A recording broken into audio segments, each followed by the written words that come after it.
Ya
خلي بسكوت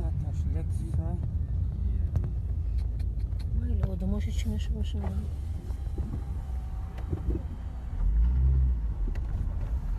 odamı şu yapalım şurada çıkalım сонная куда другая сонная.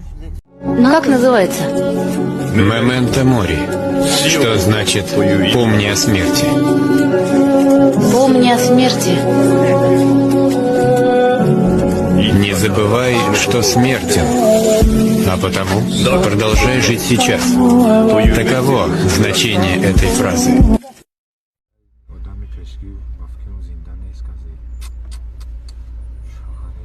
یا فورلان دبی فورلان چی مردگه نیخ قدم مردگه بچه میخونی تنه فورلان اونا دیدی مرده اونا آدم در زمین خوان و توبه کنم خدا کو اون آدم بی مردگه من نقشه بسته اونو بچه زیر ای جمونده است زمنک های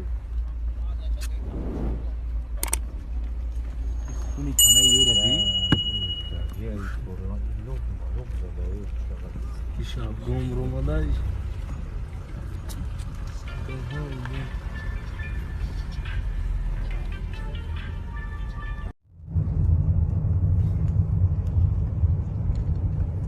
شین در گرفته بچه زفیرا عینی دم